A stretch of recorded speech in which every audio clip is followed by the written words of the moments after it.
Oh, excuse me. Hello again, and welcome to episode 151 of SDGC for Thursday, June 13th. If you're not aware, Super Deformed Gamescast meets right here each and every Thursday night at 9 p.m. Eastern Standard Time, where we discuss the latest gaming headlines with a wide variety of panel members and guests. We also do a whole bunch of other stuff as time allows, like a separate show about movies and television, community game streaming, and a mental health support show. And a morning show. And a morning show now. I need to add that to the. I need to add the morning show to the script. Hey John, I hate to interrupt you while we're live, but now that you're in live voice mode, you need to turn the gain down a tiny bit on your mic. You're blowing out. Am I blowing out? You're blowing out just a tiny bit. The gain knob on the back of your Yeti mic. How do I? Please and thank you. There's literally this. Turn it, Derek. Derek, which way do I need to turn it? It's the side that's if it's from the back, it's clockwise. Yeah. It's clockwise from the. So I'm turning it towards me, basically. Towards my right side. So how's that? Is that better? Is that better? Get back into announcer voice. Hi, is that better? Maybe just speak slightly further back from the mic. I'm sorry. Let's just go. Okay, fine. Whatever, man. You're fucking up my mojo, Derek. Last time you tried to do this on stream, you broke Imran's mic. That's true. Yeah, seriously. Completely. Yeah. You know what? I don't trust you on my Good. If you've been along for the ride so far, welcome home. And if not, hey, feel free to stick around and maybe throw us a subscription. Every single podcast is archived the next day on our YouTube channel for those who like to watch. And you can find us on all major podcast services for those who like to listen. Good evening, everybody. What up, John? Reb, how are you? I'm great. I just ate a small block of cheese and I'm drinking some fruit juice right here and I'm wearing my bee sweater. Hell yeah. I got cheese, I got wine, I got bees. Bees! I got my motherfucking bee sweater. Justin, that's a sharp fucking haircut, lad. Thank you. I hope it gives me luck with my interview tomorrow. You're gonna smash it. You look handsome as fuck, Justin. Thank you. You're a handsome motherfucker. Derek, what else is there to say about you? That could be a good or bad thing. I'm going to choose to interpret it as a compliment. The fucking destroyer of mics over here. And Brandon, whose face, we never see his beautiful face anymore, but hearing his voice is good enough for me. I've never seen your face, Brandon. I just assume you look like the that. archived episodes are there. Yeah. No, I don't want to break the illusion. I'm going to screen cap an old episode and DM you what Brandon looks like. Screen cap an old episode and just like paste a really weird picture of his face doing some expression on top of his avatar for every show. Brandon's expression is just like constantly, he looks constantly bemused at what we're saying. He's just like, man, whatever. I mean, you didn't need to tell me that. I just assumed it. He's just always in just a mildly good mood. It actually took me an hour and a half, by the way, to get 5 miles back to my house. And so I got here super late.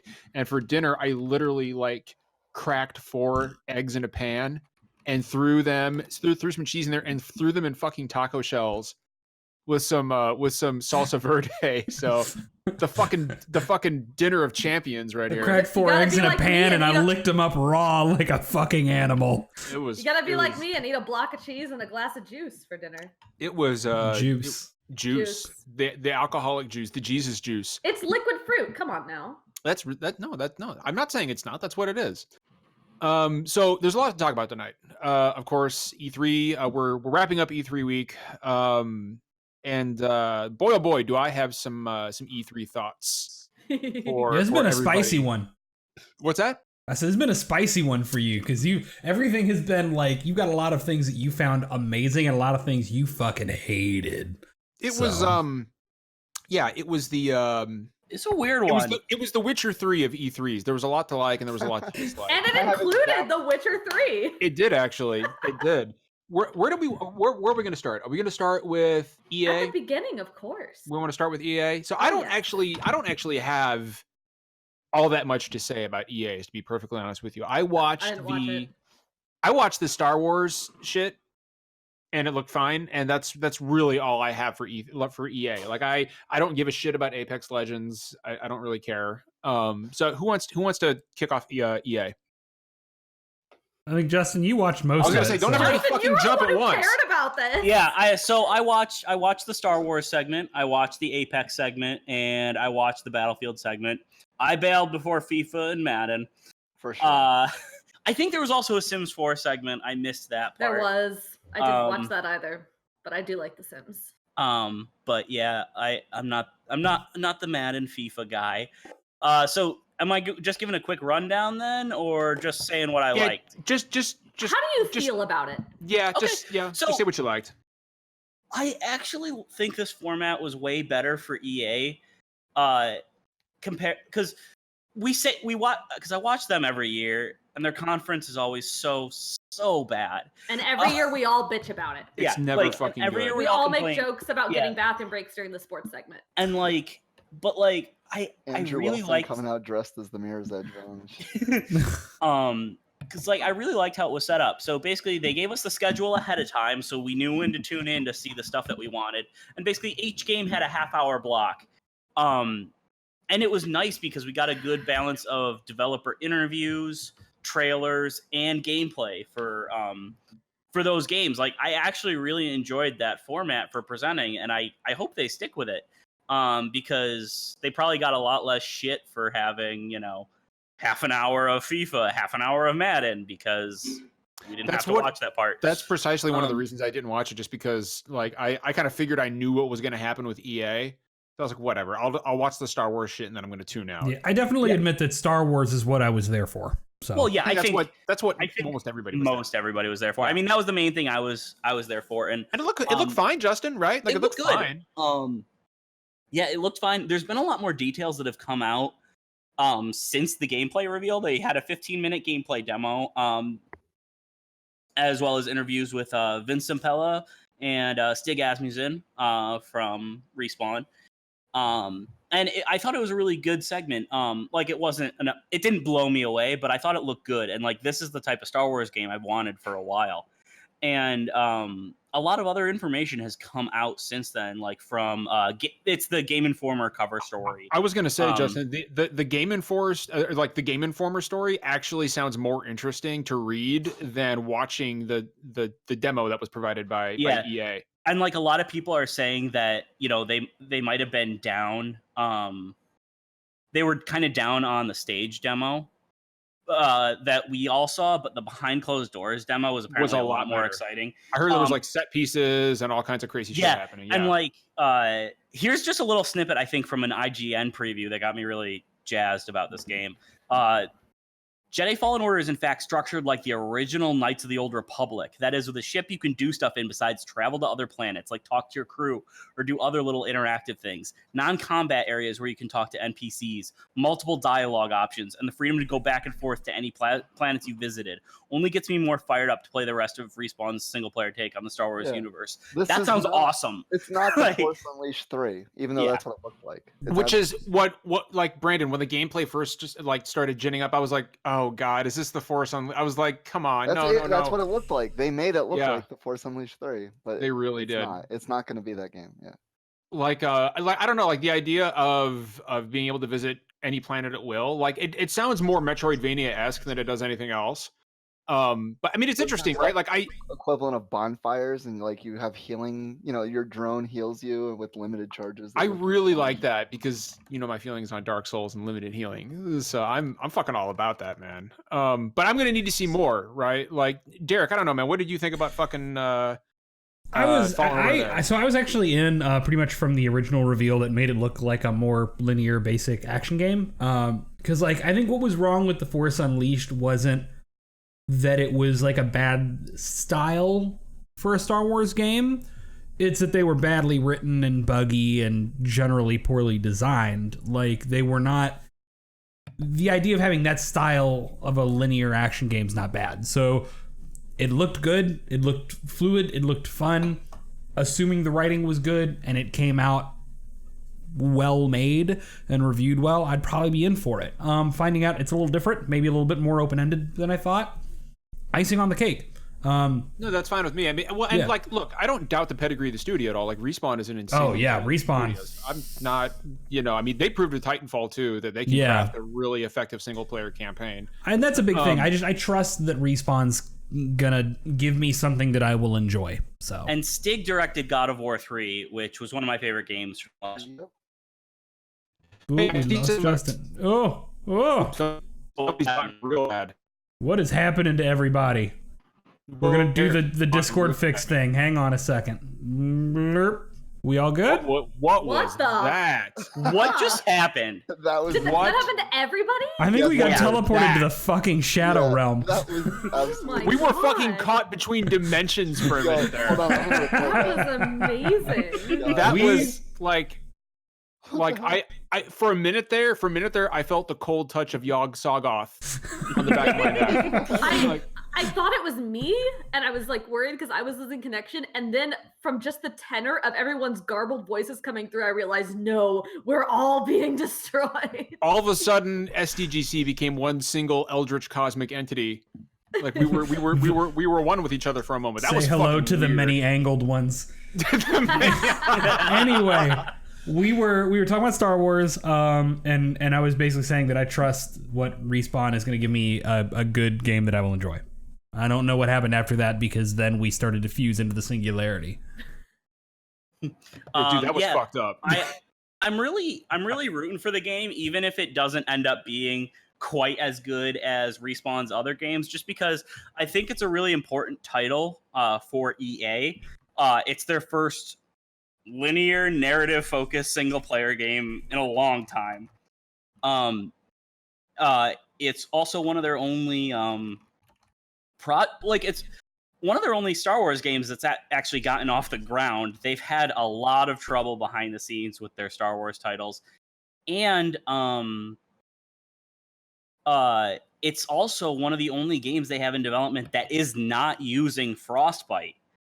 And I wonder if, hey, maybe this game turns out well and it had a smooth development cycle. Maybe they're not going to force all their studios to use Frostbite, since there's been so many stories about so many of their studios having difficulties with that engine. So I think it's a really important game for EA, like not just for, hey, this is, their Star Wars game, but like it's I think it's more important for Respawn than it is EA, to be honest with you. Yeah. With Square using Unreal Engine 4 for Final Fantasy 7, it's like I think everyone's just going to come around to eventually realizing like it's pretty easy. Like these games are hard to make now, and you might want to just take care of a big part of it. I do think it could matter quite a bit for EA if it succeeds. Well, I mean, either way, if it like definitely succeeds or definitely fails, because I think it will prove something to them, whether that thing is correct or not. Like if it sells really well, then that's an indicator to EA, right? That, oh, maybe we shouldn't try to shove Frostbite on everybody. Maybe single player games are fine, actually. Yeah, exactly. Like it might kind of inject some variety into their... Right. But then like if it fails, of course it proves a point, right? Like, well, fuck, we're never doing this again. Oh, so yeah. it's a toughie. But then again, like, what does success mean? I mean, it could sell several million copies and do great by like the metric of a single player game, but it's not a game as a service. And if it's not doing like, I don't know, like FIFA numbers or something, whatever the fuck they're used to, then I don't know. It's a tough one. I just realized something. I fucked up, guys. I'm sorry. Before we went live, Derek had actually asked me to do this the entire podcast. So I'm really sorry. But there it is. There it is for everybody. So I'll sit here all night and do this. Derek asked me to do it. As long as you brought enough for the whole class, John. I've got, I can't turn his camera promise off. Can I right? turn off just John's camera? Can't. Sorry. I don't think you can do that. Well, I can Can't mute do him. it. That's fun. Sorry. I found that I found that line around. I wanted to show it to everybody. So I want to move. So let's move on from EA because I think we've I don't want to spend too much time on Star Wars because we have a lot to talk about. I do just want to say real quick that Justin, John, you interrupted him with your stupid I'm gun just show. kidding. It's a joke. Let Go the man ahead. talk. Jeez. I just want to say real quick, the stuff they outlined for both Apex and Battlefield 5 looked really good and looked like what both of those games needed. I'm very excited to jump back into those games once some of those updates come. I really hope that they can get those games on track because I really want to see them do well because I think they're both have a really great core. That's all. That's all I want to say. I also have a great core from all the crunches I do.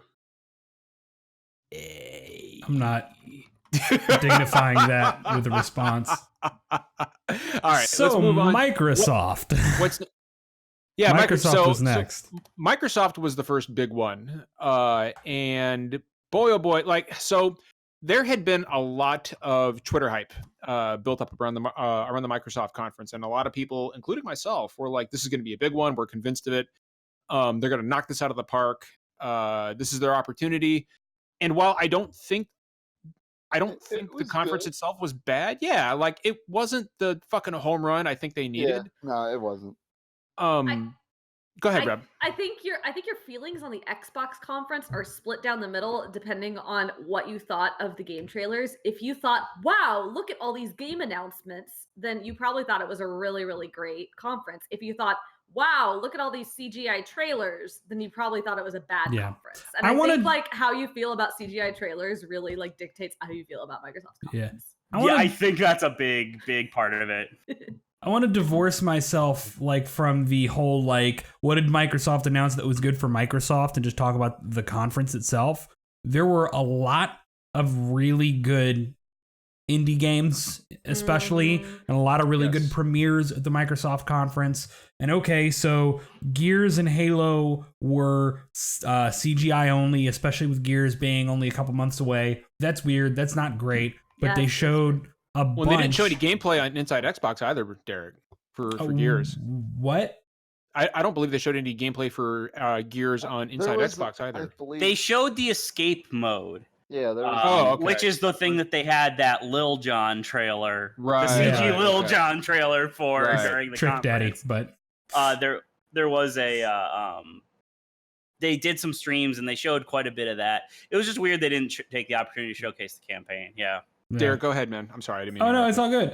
But yeah, so they showed off a lot of these very lovely little indie games. I especially loved I think it was Spiritfarer, which I saw, and immediately I saw this. Is that the deer game? Is the one where you hug the deer mom, and I was like, this is Reb the game. Like, well, I thought of Reb too. But there are two deer games. There's the one where you're a nice. So also the one where you play the deer.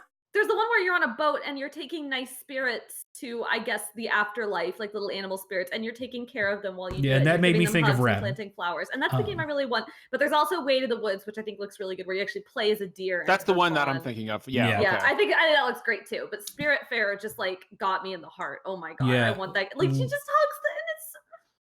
I love it. A lot of lovely indie games.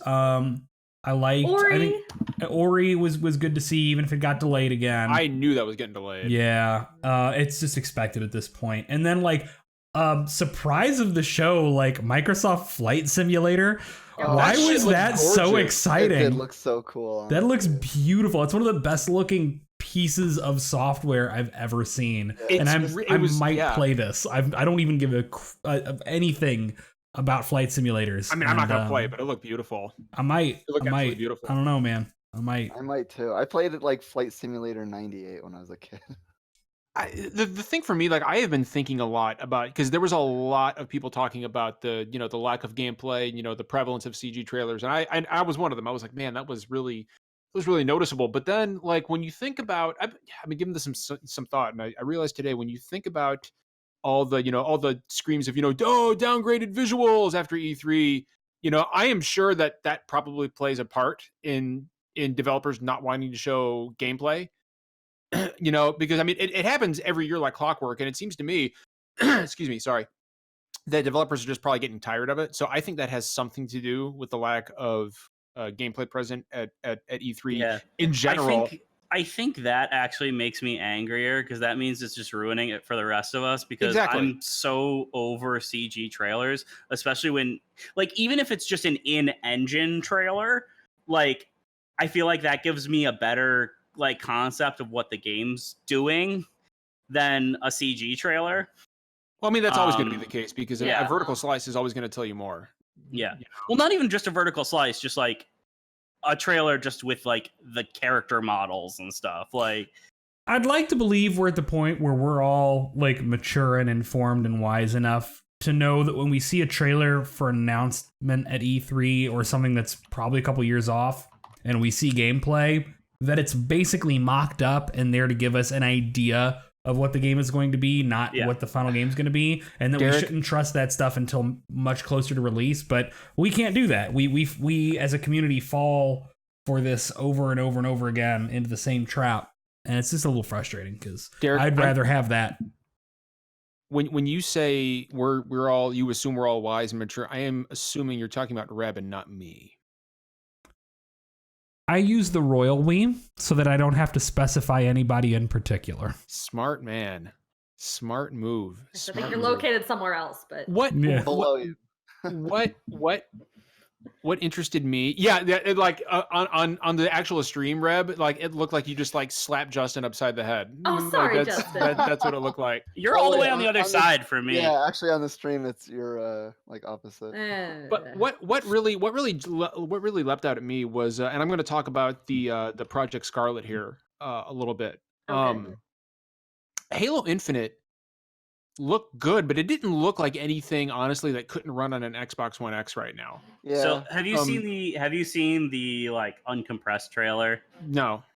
Yeah, it's very different watching the uncompressed Really? trailer. Okay. Yeah. Well, It's a native 4K 60 FPS, extremely high resolution textures on everything. but you also have to imagine that and also it's a year and a half away from launch, and who knows what it was even running on. But you also have to, I'm sure it was running on a high-end PC, but you have to assume that Halo Infinite is going to be an Xbox One title as well. Like I refuse to believe that they're going to They reconfirmed that at this E3. It is coming to Xbox One and Xbox it's Scarlet. cross-gen. Yep. And they'd be absolute fools not to. But with the whole Project Scarlet, impressive specs. What was it? 120 frames a second, up to 8K. Which is all fine and good. But we'll fucking see. What's that? The spec talk was almost identical to what Sony said about the PS5. Exactly. Well, I remember, give me 60 frames a second or give me death. And we all know how that turned out. But that was an actual quote from a Sony executive, by the way. That was a real thing. But I have always found the announcing a new console with like a montage of people talking about power and talking about pixels. I've always found that like just unbearably cheesy. And I'm not a fan. And plus, like the guy says, when you combine a solid, I don't know if you guys caught this or not, but one of the guys on that screen said, when you combine the power of a solid state drive and an SSD, and I was like, oh I caught that too, because I was trying to do a write up at the conference later, and I was like, wait, hold on. That was something someone actually said. He said he said SoC. Really? Okay. A system on a chip and an SSD. Yeah. Oh wow, it sounded like he. It sounded like SSD. Yeah, I believe that. I had to listen to it multiple times. Same thing John heard. Yeah, no, I've been seeing people discuss that, and like somebody broke it down, and it seems like he said. He should have reversed the acronym. But it was dumb. Yeah. SSD and whatever system on a chip. He maybe should have considered the audience that was watching E3. Yeah, right. Well, like. I'm not a marketing guy, and I'm not going to tell anybody how you should or shouldn't announce your console. But I have always found that style, like the talking points from 10 different people flashing back and forth, like talking about megapixels, and like this thing eats monsters for breakfast. Like I've always just found that unbearable. How else are you going to market a next generation Xbox or PlayStation? Because they're not going to be meaningfully different. They're not going to provide meaningfully different experiences. There's not really that great of a difference. Plus, they're a year and a couple months away, so like the real reveal is next year still. I think it's kind of funny. I think it's kind of funny that they did this at E3 at all. I saw somebody, and I can't cite them. I don't remember who it was, but somebody on Twitter was talking about, and this was interesting. Sony basically did the exact same. They revealed almost the exact same amount of information that Microsoft has. Yeah, but Sony did it with a marketing budget of very not much. They did it with an article in Wired. They got a ton of attention for it, and that information is now out there. Microsoft, did this whole marketing budget and did this thing at E3 to reveal it, and gave the exact same amount of information and got, maybe more attention on it. But here in 6 months, it's gonna equal out, right? Like they didn't gain anything from revealing it like this. It's real weird.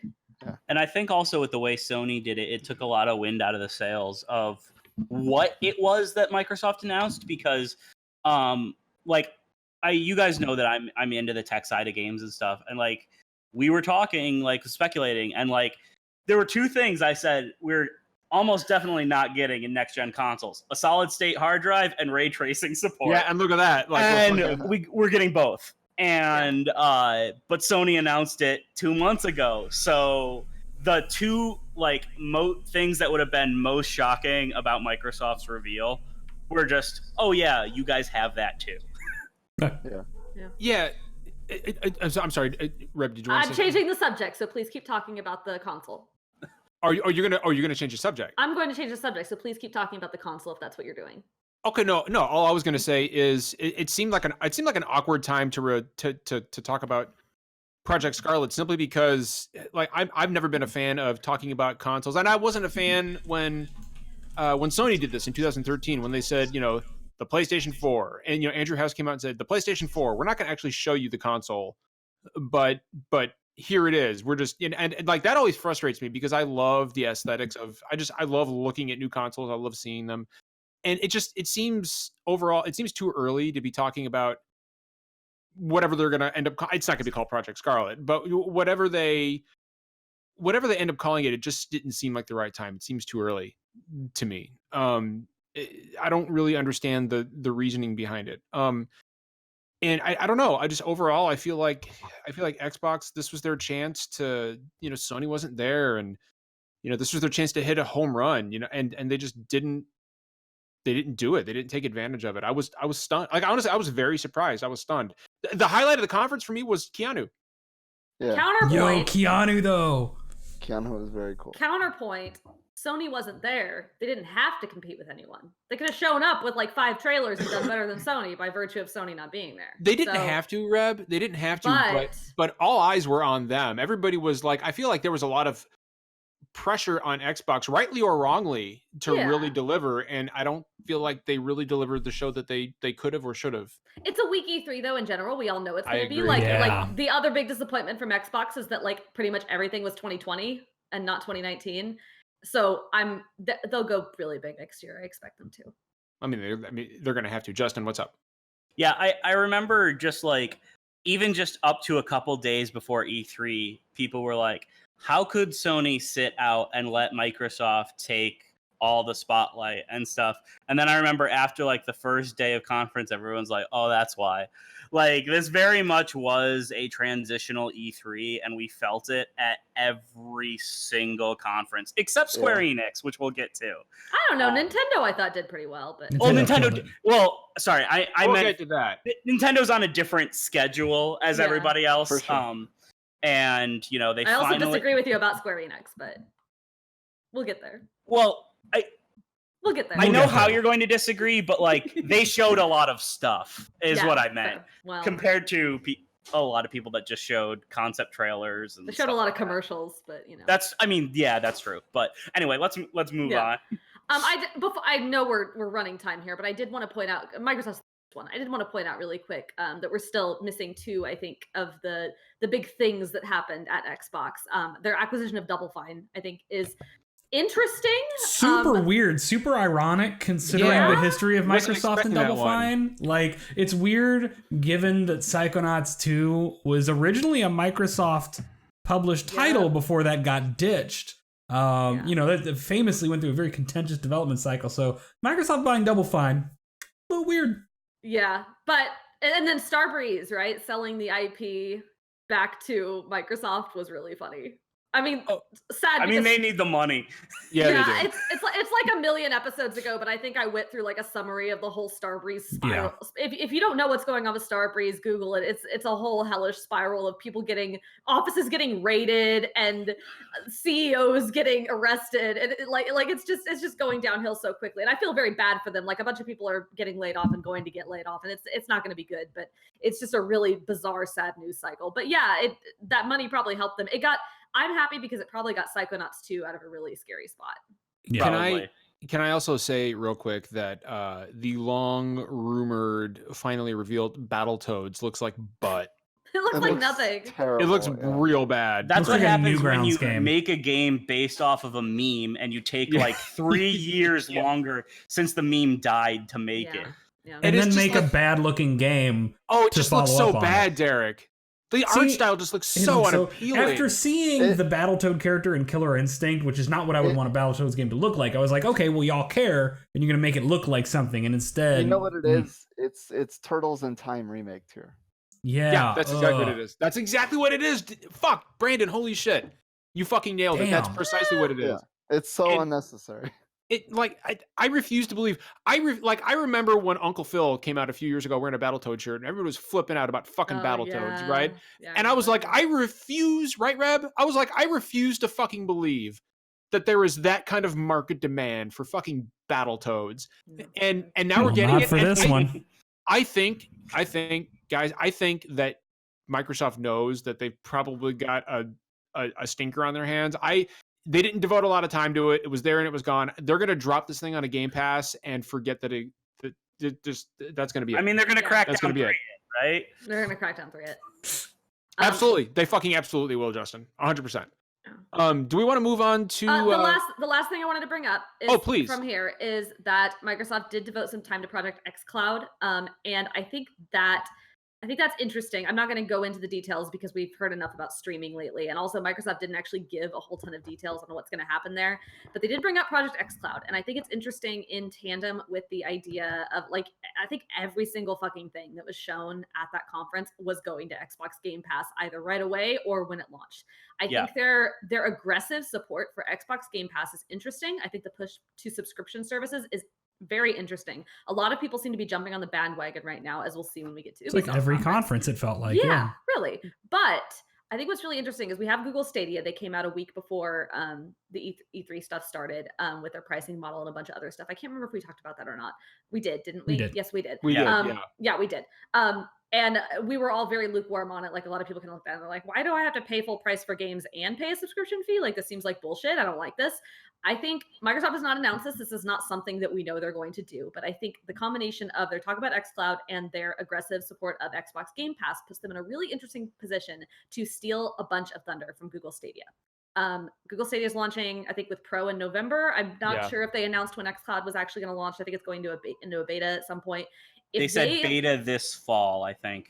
If they can pull something off where they do like, because they've got the Xbox Game Pass Ultimate now that's like Xbox Gold and Game Pass or whatever. If they can pull something off where they do like it'd be a little pricier, right? Like it'd be maybe $15, $20 a month, $20 a month or something. Probably, yeah. But if they did something like, say you're paying $20 a month and you get the Xbox Game Pass library streamed, like 4K, all the fancy bells and whistles, just you get access to the whole library instant, just like that.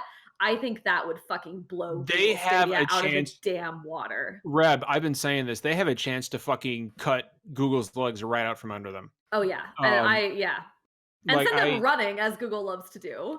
Yeah, right. You know, like, and I don't know. I've got all kinds of questions about Stadia and Google's history of not supporting their products. But I mean, that's a conversation. Yeah, but we no, we had that conversation. Yeah, but yeah. I just think take the look at all the Game Pass support, take a look at the mentions of xCloud, put it in the back of your brain, remember it here in a few months when they come back around, and note that streaming services was the unspoken theme of E3, despite the fact that, for the most part, we didn't really care about anything that anyone had to show.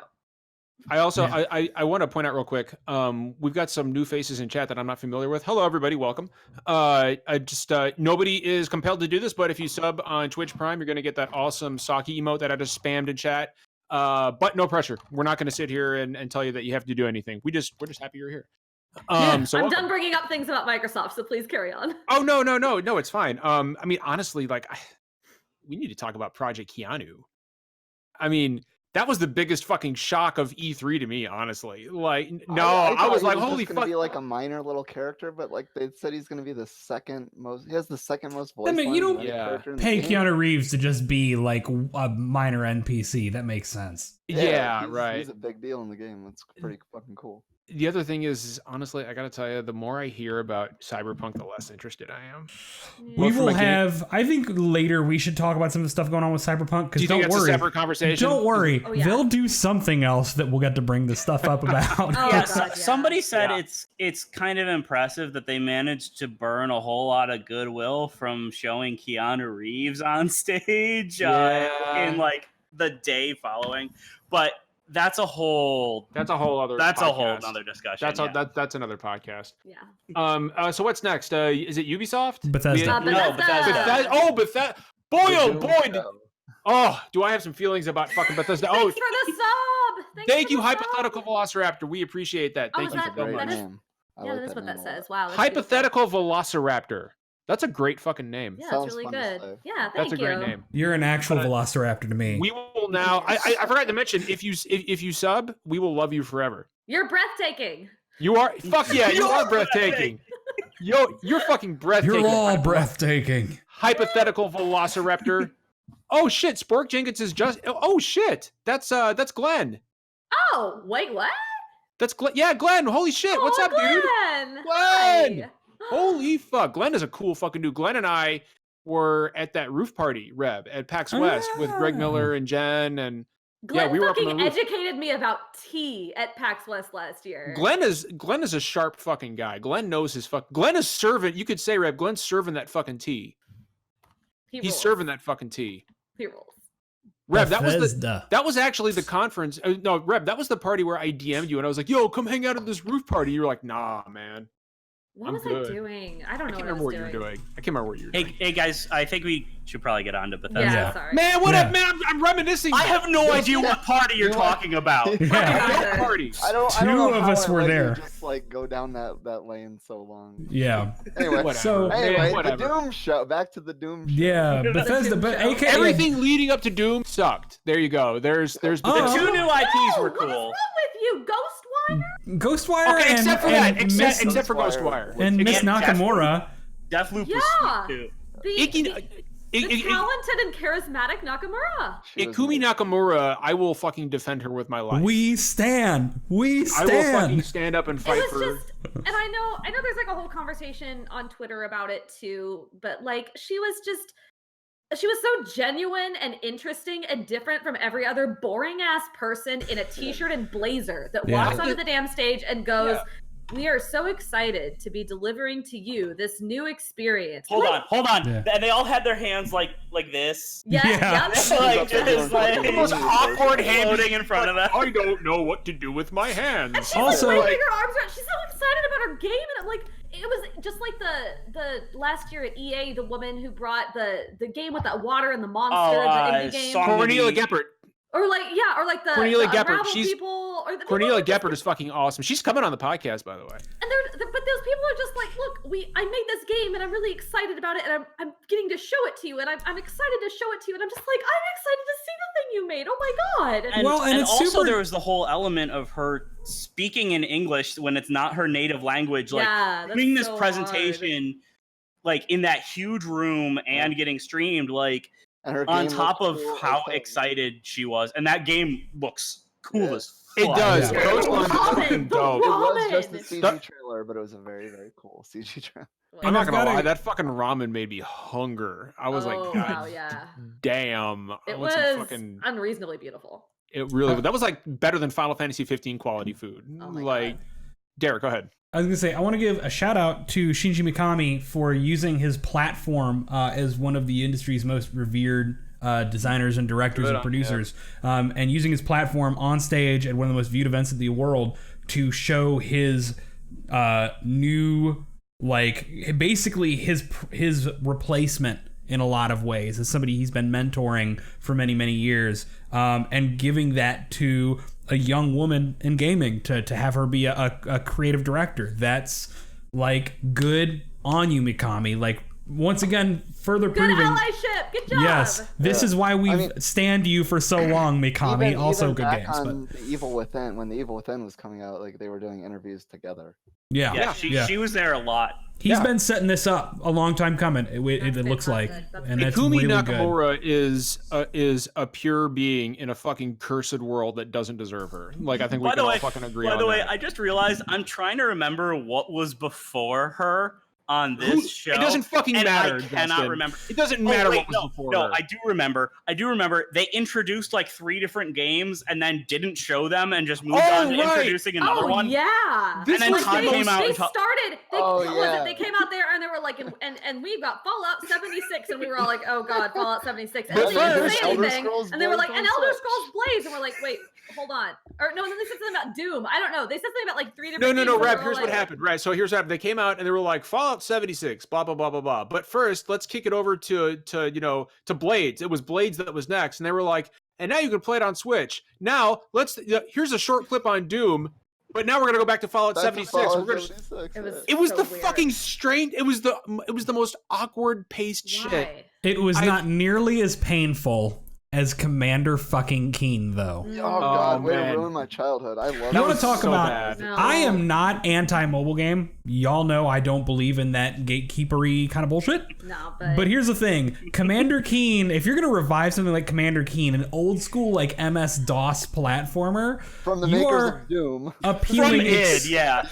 and Duke Nukem, you are appealing exclusively to like 20 and 30 somethings, very old school gamers. So you're going to bring that back. And I loved it first. I was like, oh, you're going to make like this cool, pretty, like cartoonish platformer, and you can be the boy or the girl. And then it's just a very rote, normal, free-to-play mobile game. Also, It doesn't there's really look like Commander Keen. Either. Yeah. it seemed really targeted at kids, but like they had to like bleep expletives and stuff in the theme song, and like the game already seems like ripe for a lot of microtransactions and stuff. Like I have no idea who that was targeted at. No. Because it seemed like it content wise and IP wise, it doesn't seem like it's for kids. Hey, what do we have But- lying around? Yeah. The Commander Keen IP we have from it. Fuck it, just go with it. They were like looking through the fridge, clearing out the old stuff, and they were like, well, this expiration date is in 3 days. I've got to use this. Well, not only that, but that fucking Commander Keen got we saw more gameplay of that than we did almost anything else before it. Like exactly. Yeah. they put an odd amount of playtime into that conference for fucking Commander Keen, which oh god. And what else? Elder Scrolls Blades was another one. I'm like, okay, this is fine, I guess, but why would I play this on my Switch when I could just play Skyrim? Like I don't, whatever. Like it's a mobile game. They're bringing it to Switch, fine. Really, all anybody like it was Ghostline and then Doom. Of course, we got to talk about Doom. Right at the end. I want to talk about Deathloop too. yeah, Shit! I fucking yo, Deathloop looks fucking good. Arcane Leon. Yeah. New IP after Dishonored looks really, really, really cool. I loved the aesthetic of that. Seems like it's 2 black protagonists too, which is very neat. Yep, I like that. And love the music aesthetic. Yeah, the aesthetic, the music, like again, just like with Ghostwire, like it was a CG reveal. A game we're probably not going to see for at least a year, but it looked really, really cool. I'm a big fan of Arcane. So, well, obviously it was just a CG trailer, so like who knows what the game is actually going to be like. But aesthetically, tonally, it looks really fucking good. So I was very highly interested in that. I gotta tell you though, fucking Doom Eternal, man, like God, yeah, that was a great trailer. Yeah. Like oh my God, Brandon, you want to talk about Doom, man? I want to talk about Doom. Please talk about Doom, Brandon. Do it for me. Talk about Doom. Yeah, like I saw an article that it was titled as a preview headlined "Improving on Perfection." So that's pretty much what Doom Eternal is, because like they took some of the best first-person shooter combat, and now they're just like ramping it up to 11 with like just better mobility all around. You can like climb up walls. It's got like just the hook on the shotgun that can pull you into enemies. Oh my God. Air dashing around. So it's crazy. Eternal feels a lot more confident than the reveals for 2016. Like 2016, like you could tell they were kind of nervous about some of the design changes they were making because it was like old school throwback and modern, and like there was a lot of criticism levied at them for art style, speed of the game, which all was taken into account for the release of the game. Eternal feels like tone at the end of the development cycle. But yeah, like Doom 2016 came together, and so they're just like, let's just crank this shit up to 11. Yep. And they're just throwing it out there, and they knew it was gonna be a crowd pleaser. Because like the original, remember, had like the piss filter originally, and they had to kind of change the art style. I remember that. Yeah. So it felt like they were unsure, and now they're like they know the game they want to make. 100%. And also, apparently, you're going to fucking heaven too, like not just hell. Like so cool. Yeah, heavenly choirs and all sorts. Yeah. Oh my God. This like Jesus. And so Is that like on the banner, on that amazing fucking banner that they put on the front of the convention center at E3, which is like, I want that shit on my wall. Like, that was fucking dope. It might be a bit big for your wall, John. It was on the side of a hotel. What was that, Reb? The one that says gamesindustry.biz on it? Yes, that one. Exactly that one. There's a banner like that too. Is that demonic Samuel Hayden? I think that's Angel Samuel Hayden. I think that was Samuel Hayden. I think that was Angel Samuel Hayden. Whatever it is, like that's obviously Hayden, right? Like that has to be Samuel. Yeah, Hayden. no, I'm pretty sure he becomes an angel. Only 3 characters in Doom. There was our friend, definitely not a bad guy, Mr. S. Hayden. Yeah. Yeah, I pointed that out to Justin on Twitter. I was like, Justin, S. Hayden, and he was like, oh shit! It was like it was you and Dio, Justin. Yeah. And I seriously didn't pick up on that. I'm literally currently replaying Doom 2016 for like the 7th time, and that was the first time I got that. It's good use of your time. Game. Well, I don't want to like. We've still got fucking Square Enix and Nintendo, which are two and Ubisoft and Ubisoft. Let's roll. As much as I want to keep talking about Doom, we got to keep going. We got to fucking keep Clancy Fest 2019. So we can now confirm that tweet about Splinter Cell was the biggest troll. Because oh my! Like, why would you do that? Yeah, why would you do that? Because they were drunk. Remember? That was drunk? Jesus. I mean, I guess they had to have been because that was like, honest to God, Reb, like we sit here and laugh about it, but that was mean. That was mean. That was mean. Like, did Jason Schreier like email them to find out and was like mad, and Jason came back and he was like, no, they were just drinking and hanging out and being silly. It wasn't. Why would you basically? Oh man, it's hard. That seems like something they should be smart enough not to do. Yeah, that was a big. Like, it was like the same thing that Square Enix did with announcing the FF7 port to PS4 like 6 months before the remake. Except this isn't like being able to be shown in 6 months. Yeah. It's. You know, and of course, you know, everybody saw that tweet, and everybody was like, "Oh, sure, it's not. I'm sure it's not going to be at E3." Yeah, totally believe you.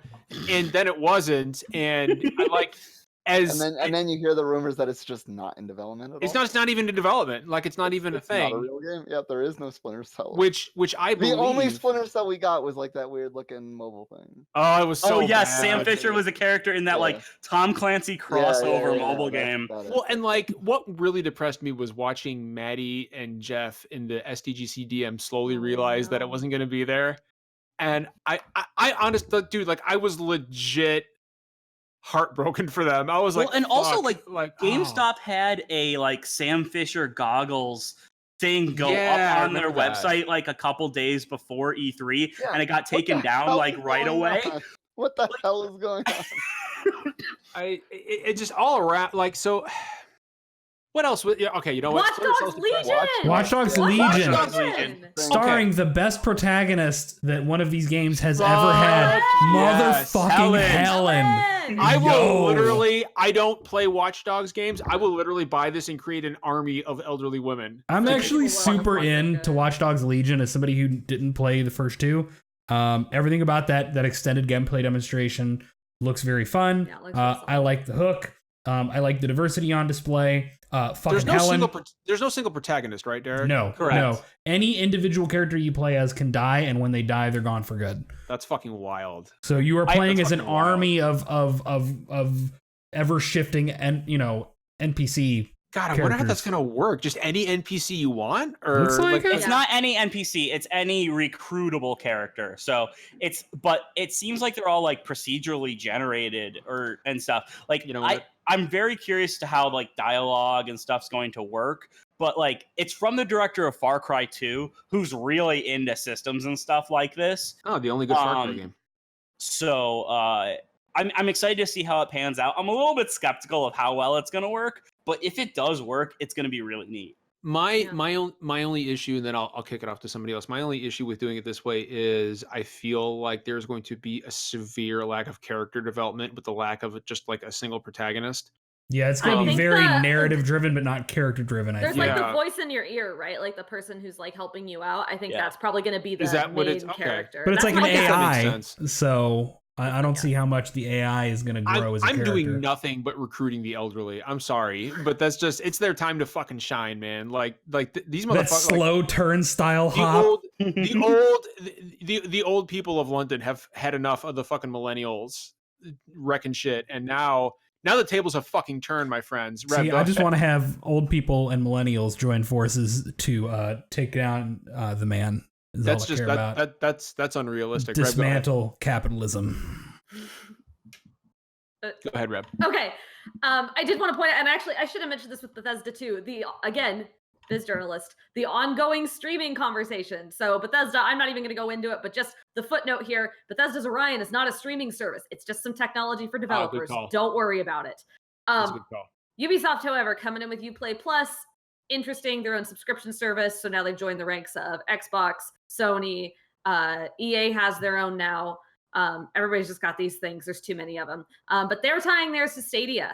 So you can pay, what is it, $10 a month for Google Stadia, plus, what is it, $15 a month on top of that? Wait, did they say that? I thought they said it was just coming to PC. No, it's coming to Google Stadia. I didn't hear them say Stadia. Oh, no, wow. That's real news. Coming to Stadia in 2020. $15 a month.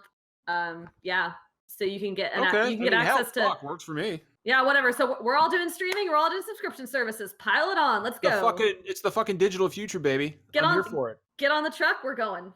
What else happened at fucking? I actually have another question. Go ahead, Justin. No. Go ahead. So I'm actually pretty excited for Rainbow Six Quarantine. Yeah. Because I'm somebody that I played a lot of Siege and I liked it a lot, but the competitive multiplayer has gotten really serious business. And is the meta really high now? Like you have to be playing that game daily, and every patch significantly changed up maps and operators and adds more. It got way too much for me to keep up with. The Quarantine event last year I remember it was this is a lot of work for them to just have for a time limited 1 month event. And it was really fun. It's 3-player co-op with an alien infection, so it's simultaneously zombies and aliens and stuff. And I don't know, it's fun because especially with the Tom Clancy games, there's always kind of the gross military fetishization stuff. I still play and enjoy those games, but there's always that aspect. But this is just a bit sillier while still keeping the tactical look and Tactical. Oh, you haven't heard tactical? Oh, you haven't heard tactical? Holy shit! Tactical is the fucking shit. Gonna throw it right in the bin with Schluter. Yeah. Much better than shit. I'm excited to try out Rainbow Six Quarantine because I really enjoyed when that mode was in Siege. What else happened? So one thing that I really expected to be at the Ubisoft conference and wasn't there was Kingdom Battle 2, Mario plus Rabbids Kingdom Battle 2. I expected that to at least be announced or teased. I think the amount of expectation at E3 that Nintendo was just going to show up in everybody else's fucking press conference was through the roof, and then it didn't happen. We'll get to that. So it turns out the French publication that said that Miyamoto was going to be at the Xbox show is actually total bullshit. Because we know that it was fucking Keanu Reeves. We know that all Asian people look alike, so you know. It's the same. It fucking Keanu Reeves. Jesus, I saw that too, Reddit. Yeah. I spit my fucking Coke on my keyboard at work. Jesus Christ. Really not cool about that, considering again, we're talking about two people of Asian descent. We mistook them. Oh, sorry. Yeah. Watch your fucking stupidity there, asshole. Yeah. What else happened at Ubisoft's conference? Nothing else happened at Ubisoft. It's 9 o'clock. It was fucking unremarkable to me. Yeah, Ubisoft had. I mean, okay. Well, that game they showed at the end was cool. I like the art style, the Gods and Monsters game. Yeah, just gotta see gameplay. We're releasing this in early 2020, and it's very exciting. And Eves is gonna show up and hype it all up, and then we're gonna see a weird CGI thing, CG trailer, and then the conference cartoon even. And the conference ended. There was no closing or anything. It just ended. It's real weird, guys. But here's the thing. This is where the Ubisoft conversation ends, and we begin the Square Enix conversation. We bask in the glow. We bask in the fucking warmth of Mako energy. In the warm everybody get your fucking materia ready because it's time to talk about fucking Final Fantasy VII Remake. Let me just open with, if you did not give a shit about Final Fantasy, this was the dumbest fucking conference ever. It was a bunch of Final Fantasy, which great, fine, people are happy with that, and then commercials, just a long list of commercials, which I think was really funny. Hold on, I'm gonna let you guys own this. Okay. It was really funny because after Final Fantasy, like, I'm just sitting there like, what the fuck is this? This game is already out. There are no new announcements. They're just showing a commercial for a game that's out. With Life is Strange too. Yeah, So. Straight up, I don't remember what happened between FF7 and Avengers. Right. But that's the thing. It was so stupid and it was so effective because I'm watching this shit and I'm like, and I'm like recapping it for Games Industry, right? And it's like dumb as fuck. And I'm watching Twitter and everybody won't shut up about Final Fantasy VII for the next hour until we hit Avengers. Nobody cared that it was like an hour of commercials. It was amazingly stupid and I know so that Brandon anyway, and I didn't give a shit. I don't care about Final Fantasy VII. It's still, the VOD is still on our channel. First of all, if you don't give a shit about Final Fantasy, you done fucked up. Okay, you done fucked up if you don't give a shit about Final Fantasy, Reb. I'm just saying. Final Fantasy 14 is just as good as WoW, Reb. Come join us in the... Reb, 6 was good. Reb, come... 6 was... Reb, you're a woman of taste. You truly are. So, Final Fantasy 7 Remake. I mean, you're on this podcast. How can you not be? Final Fantasy 7 Remake. Yeah, okay, that's iffy. So opening the conference with the fucking... With the new game menu from... That was fucking great. And... I mean, I'm still fucking blown away, guys. Menu screen. Such a See, great I would menu actually screen, argue. Sword, just like, I was fucking blown away. Like, holy shit! It looks so fucking good. We need to temper our talk. Let me tell you. So let's actually talk about it instead of yelling. Well, hold on, Justin. Hold on. I don't want to talk over Brandon. Brandon, go ahead. I've been watching the trailer nonstop for 3 days straight. Of I've been course. watching like reaction videos, like analysis videos, like anything I can find. Yeah. And then just the trailer, the presentation, YouTube versions, like whatever. Give it all to me. I've been scouring for every little detail. I'm so happy you're all so happy about this. I was fucking praying for them to say like, demo tonight. And then like they hinted that they might, and I was like, oh. That's only a hint. They were speaking in Japanese and were saying it's at the booth. That wasn't a hint. It's only a hint if you believed rumors ahead of time that there was going to be a demo. If you didn't believe that, then that wasn't a hint to you. You know what? I believe in hope.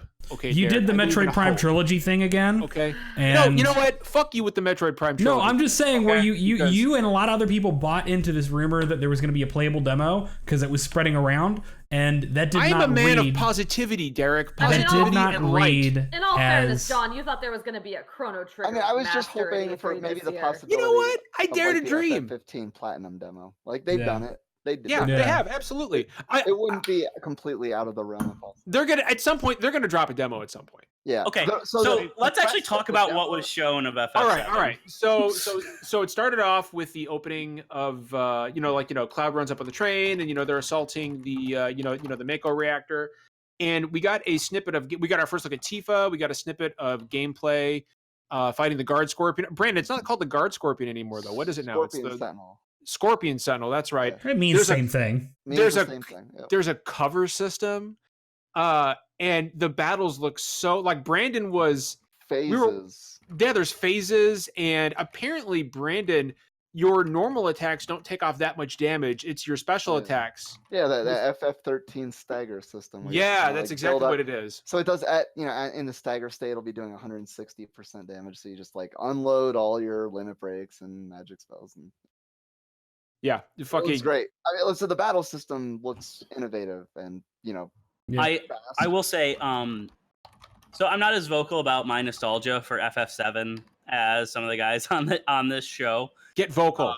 I mean, Jeff and I, it's our favorite game. Yeah. I know. Like you're in. It's in my top 5. Yeah. And so it was the first game I ever fully finished by myself as a kid. And when it showed Cloud jumping off of the train to get into the Mako reactor, I got chills, just like I did the first time I saw that infamous PS3 tech demo.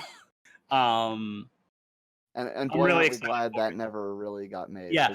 I'm glad it took till now. And combat system looks great.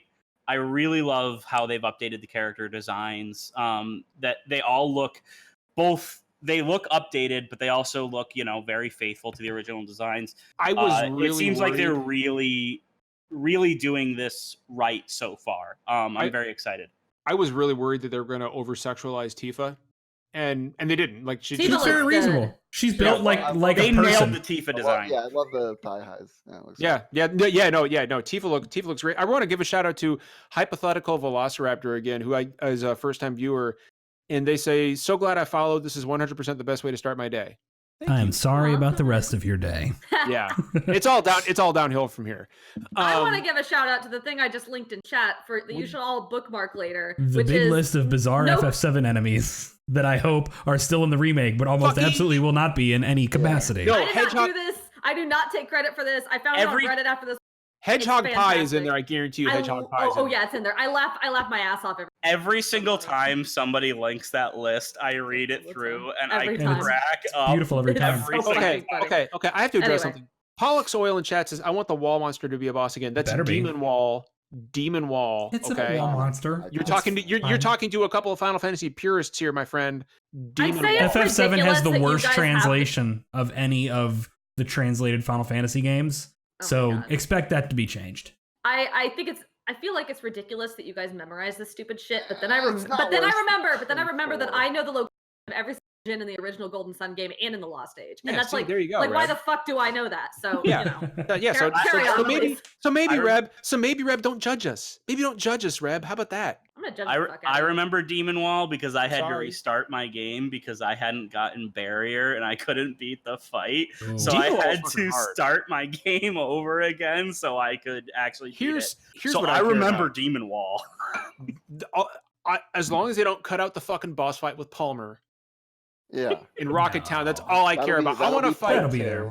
I want to fight an old Shinra executive who's mooning me, and I want him to get hit by a truck in real time. That's what I want. That's what I want. There was a playable demo behind closed doors after the show, and it covered pretty much from the reactor. Like you went down some stairs and then fought the guard Scorpion or the Scorpion Sentinel, and that was the demo behind closed doors. But they said, I mean, they were hearing a lot of dialogue that wasn't in the the stage demo. Oh, and the writing sounds great, by the way. Yeah, and just like the way. Yeah, the banter and voice acting is good. Yeah. In a way, even Final Fantasy 15, like they talk to each other a little bit, but not like this is like throughout the entire Scorpion Sentinel battle, they were just having. I love it. Well, it makes it feel alive, Brandon. For sure, it's so like, and what's amazing and what's fucking it's so dynamic. Like the fucking guard Scorpion is like jumping from the platform and like, climbing on the walls with its little claw legs and shooting missiles. Like what the fuck? Like it's fucking unbelievable. In the original game, it was just the little he would stand in place and he would put his tail up and attack when his tail's up. That was it. Like that was the whole fight. It was over in about a minute. Imagine what the fucking weapon fights are going to be like. I can't. Like holy fucking shit. Like I'm going back over it. The weapon fight is so late in the game. Like, I can't fucking believe this is still a thing that is real and is fucking happening. Like holy fuck. It's too much to handle. I've been trying to process it for 3 days. I will say this, I'm not, y'all, I mean, we went over this when we were doing the Final Fantasy retrospective on the episode about 7. I told y'all 7 is probably within my like bottom of the middle for Final Fantasy games. I really have no special love for it. This remake looks good. Like I'm untainted by nostalgia. I'm not a big fan of 7. This looks damn good. And I'm very excited for it. Combat system looks good. There's a lot of flourish to it. I love the character designs. I love the voice acting. It's good. Reb, go ahead. So first thing, thank you, Rar, for subbing. I appreciate it. Thank you very much, Rar. We appreciate that. Second of all, okay, we're again like time limited, but yeah. So this covers Midgard, which is the amount of the original Final Fantasy VII that I played, like almost exactly. And at that point, I had played. I mean, what is it? It's like 10 hours or so, I think ish. No, five no, it's about 6. Yeah. Okay, well, it just felt like just eternal, and I It's a felt long it was time. it was slow, and I think someone might dislike of it was that it was like PS1 and clunky, and it just felt Yeah. uncomfortable to play, and I just was not hooked on it, and I do not understand the love for it. Very very briefly, why would I try this again? I mean, it's basically going to be a totally different game. I think, I mean, yeah, exactly. I think that's kind of the thing that's interesting is like this part 1 of the remake is a very small portion of the game expanded a dramatic amount. About 1/7 of the something like that. Like, but they're saying this is the length of an actual Final Fantasy game. Yeah. What the fuck are they gonna pad it with? And the thing is, I think that's really interesting because Midgar is such an iconic like gaming location. It's one of the most really iconic cities in gaming. We really don't spend all that much time there and know all that much about it. So I'm very excited. You can't return back there until the very end of the game. And I'm very excited to actually like spend some time, learn more about the people there, and live in it for a bit. And I also think the new combat system is going to be really great for new people to this series, as well as like a fresh thing for returning fans. It does look like better Kingdom Hearts. No, it really looks fun. It looks like a cross between, honestly, like Brandon hit the nail on the head earlier with Final Fantasy 13. It looks like a cross between Kingdom Hearts and Final Fantasy 13 stagger system. It looks like what Versus was supposed to be. Yeah, it does. It looks a little bit like Versus, yeah.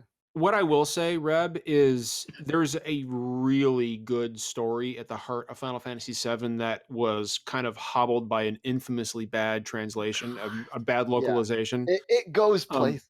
It really goes bad. some fucking places. It does well, and like as like anybody who's played the whole game, like even when they fixed some of the translation errors in subsequent re-releases, it didn't fix all the translation problems by any stretch of the imagination. No, they didn't do much. It fixed some of the grammar, but not like the localization issues. Yeah, exactly. So there's a really interesting story at the heart of Final Fantasy VII that I think is going to be delivered in with very strong themes that still have meaning today. Exactly, and I think I would at least try it. So the story basically came from the loss of Sakaguchi's mother during the development. So that's why the game is so depressing, but also at the end very also hopeful. So the game is essentially like his message about what happens to people when they die, and that's the whole concept of the life stream. There's a lot to it. And like the characters go through a lot. Like you already saw, like Cloud is, not exactly everything's right with him. So that it's interesting to find out about that. And then it's just again like so much happens after they leave Midgar. Like the remake is only going to cover such a small portion of like what makes this game amazing. I hated this game when I played it, but I love how much you guys love it. I can't even describe. Look at my boy Jeff. I mean, I think also just like aesthetic and tone wise, FF7, I think kind of jives with different people than a lot of some of the other Final Fantasy games. Yeah. Like you're literally a group of eco-terrorists at the beginning of the game. The planet's dying, Cloud. The planet's dying, Cloud. I don't really care. But then even like. I don't want to give the spoilers because now it's a new game to people. Yeah, we shouldn't probably. Yeah, I could just talk endlessly about how like. I was gonna say y'all could do an entire show just about FF7. We could. But so FF7, they already did, didn't they? So we did. Yeah, FF7 you can check it out on our SoundCloud. Yeah, retrospective. FF7 was our opener. And then there was a bunch of stuff in the middle that I think Square Enix did a lot of good filling their time with actual like ports and remasters and remakes and announcements. Final Fantasy VIII finally. FF8 remaster looks great. It was a fantastic E3 for JRPG. Yeah, it was. But then we ended off on Square Enix's Crystal Dynamics Avengers project. Now this is going to be a very divisive conversation because I'm actually mostly optimistic about this, and I'm finding that that's a rare position to take on this game. I do need to go ahead and explain that I am invested in this game. I was compensated for my likeness for the game's version of Tony Stark. You look fucking uncannily like Tony Stark. Like I'm never fucking unseeing that dude. In that game. I know that you posted that picture, or Vicky did, and it was like, oh my god. No, I did. That was me. And you look so much like Tony Stark that I I don't even know. Like it's like that one image of me in Call of Duty Black Ops as the Division. Oh yeah. Or was it the Yeah, the Division? Modern Warfare Remastered guy. Was it? Okay. Yeah, that's what it is. Yeah, and But, but Where is this? I didn't Yeah. see this. You'll oh, you find it on. didn't see this, Reb? No, I'm going back to find it. So if Hold y'all don't mind, yeah, Reb, you can keep looking that up. I'm gonna find It's it. on for Vicky's. It's on Vicky's, right? Okay, I think No, it's on it's not John's. John It was posted it. Oh, okay. I'll look it up. Yeah. I don't care Anyway, about Avengers. I don't care about here's- anything you guys care. Here's the thing. Abundantly clear. Square Enix's Avengers game was rumored for the longest time to be similar to Destiny, and the way that people mostly took that for these multiple years was that it was going to be a like create a character or play a generic shield agent type of massively multiplayer online kind of very Destiny-esque game. Right. And what we find out is that the Destiny comparisons really only fit insofar as, the idea of it's going to keep getting updated and there's kind of a games as service aspect to it. But it is basically a very normal and traditional action game where you play as a bunch of Avengers, and the multiplayer aspect is you pick. It looks like basically you pick your missions and story stuff that you do together, and you pick from the heroes that are available. This is not Marvel Heroes where you have 17 Iron Mans and 4 Hulks going into a raid together. Like, you know. Reb, look at the Discord chat real quick. Oh, thank you. But, you tweet too much. Oh my god. Yeah. So it's so thank you. Post the link in chat for anybody watching. Yeah. Derek, you are way more attractive than that Jack I Knox. agree. You are, but it's God. still he's got your expression. It's just man. the Like, white Absolutely streak. not. You're all Absolutely not. Derek's way more attractive. Yeah. Don't No, even. Derek is a very handsome man, but all I'm saying is that looks like budget Derek. okay, it does look like Derek. Sorry, but it does. It looks like. Well, I mean, budget well, they Derek. don't have While we're Capcom's talking about- photogrammetry. If Derek is a Twizzler, then this is the ripcord of Derek. While we're talking about budget character models, that was kind of the thing that stood out to me right away with Avengers. Is like, Let's keep in mind this is pre-alpha. it's just pre-alpha, but the game's out in May, Yeah. so how pre-alpha is? Yeah, that's Be what I'm thinking, surprised. too. As many people, as many different teams as apparently working on this. You'd be surprised. Yeah, okay, but so yeah, I'm not a fan of the character designs, which is kind of an unfortunate very first It looks impression fucking to leave. fucking- Yeah. Because like the MCU has nailed a lot of these designs. Spider-Man did an incredible job with both Spider-Man and the villains and stuff. And then this comes out and it kind of looks like rough cosplay for a lot of these character designs, which is which is a bad first impression, I think, to get people really excited. However, the other stuff they showed looked fine. I just don't think I have a good enough idea of how the division between single player and multiplayer is going to work, and how it all flows. I also think it's worth noting that Thor looks like Jesus, like our Lord and Savior. should. I'm sorry, but he looks like his face looks like the fucking Shroud of Turin.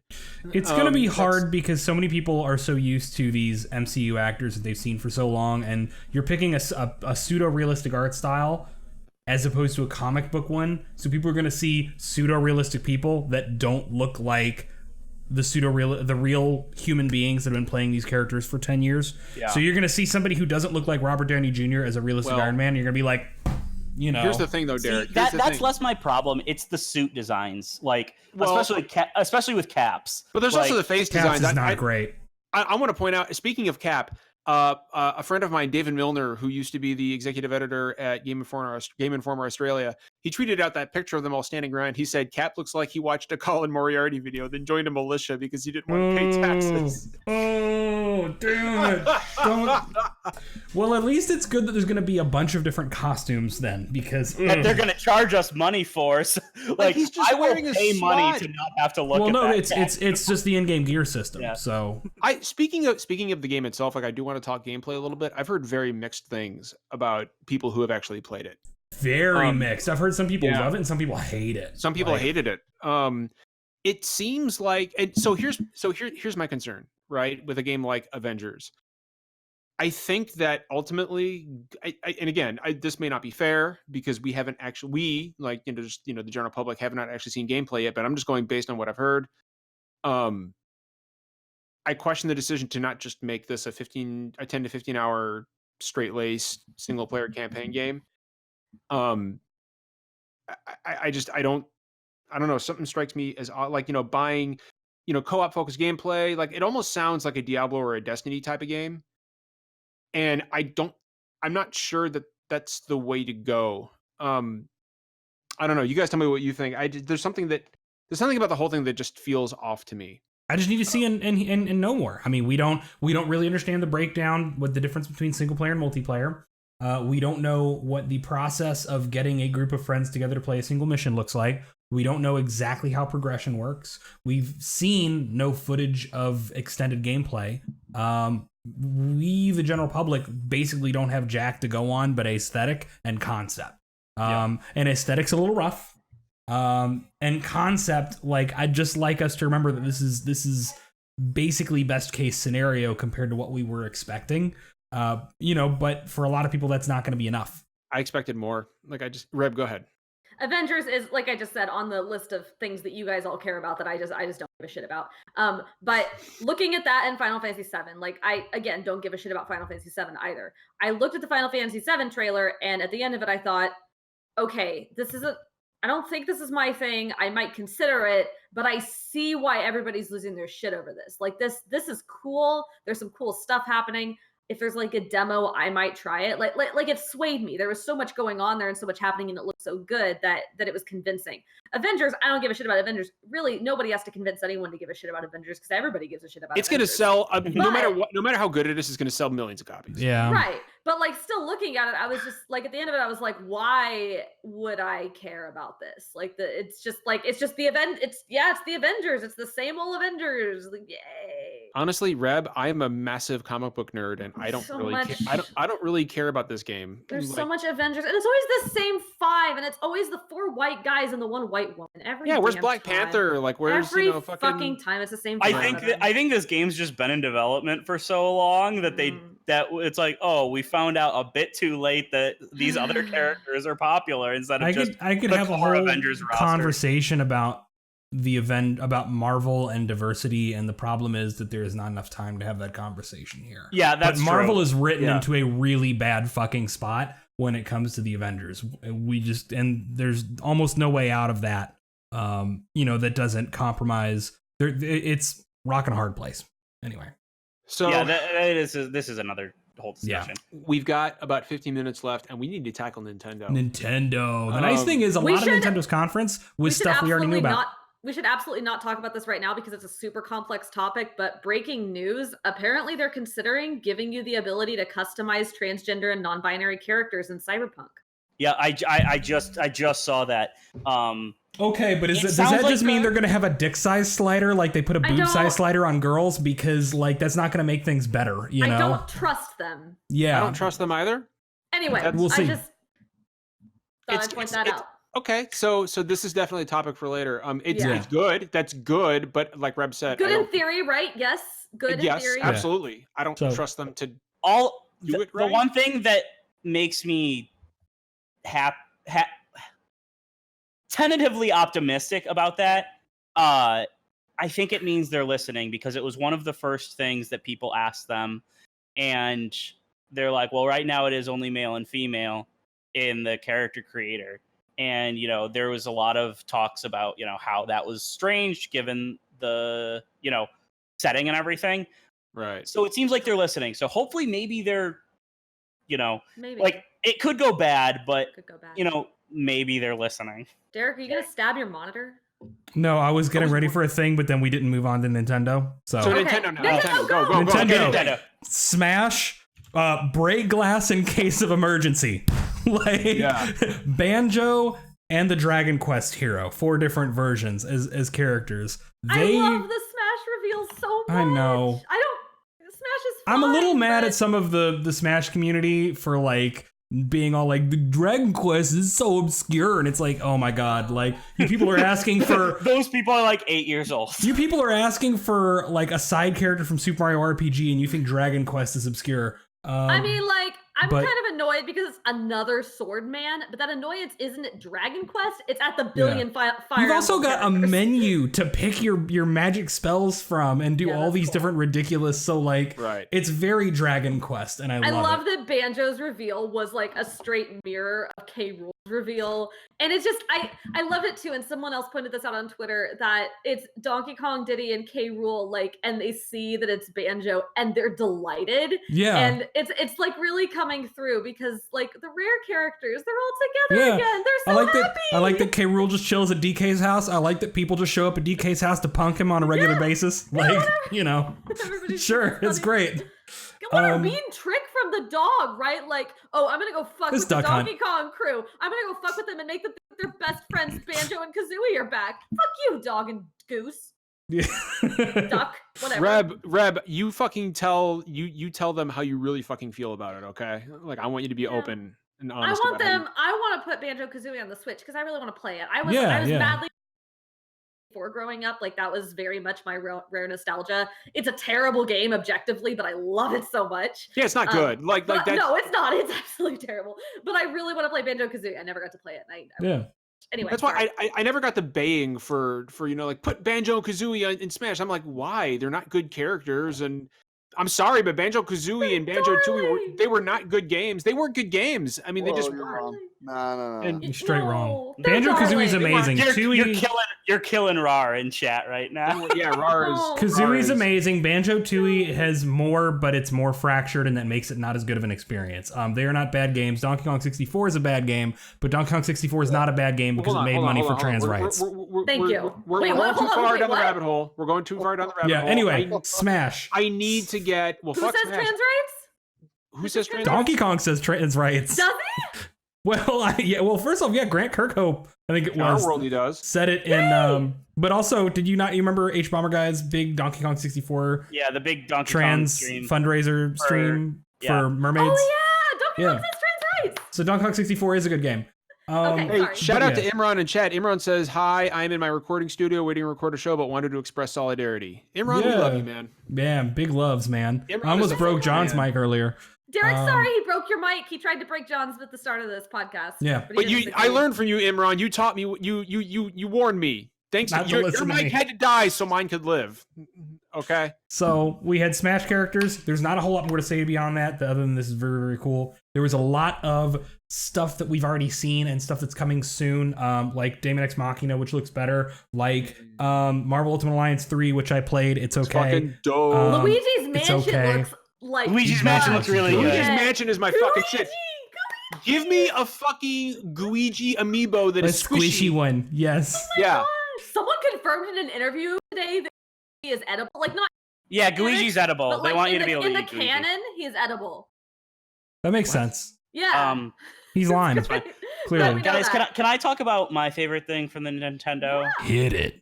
No More Heroes 3. Yo. I never thought it was going to happen. Whatever, Justin. We'll see. No More Heroes. I love the first two. Okay? No, I'm with you. Solidarity. No More Heroes 1 and 2 were great. 3, I'm super excited for. When I had to buy the first No More Heroes, Travis Strikes Again. It was my freshman year in college, and no place in the little town I went to college got it. I drove for hours to find a store that had No More Heroes so I could play it. I hope they'll be smart and bring Shinobu back. Because when you went to at every store you went to that was out, did they say we have No More Heroes? They tried to tell me the game wasn't out yet, and I was wrong about the release date. And I was like, no, I'm not. But I'm really excited about that. No More Heroes 3 was it wasn't really a surprise. We kind of knew it was coming for a while now. We've gotten a lot of hints, but like, I was afraid really to serious believe. hints. Yeah. I was afraid to believe.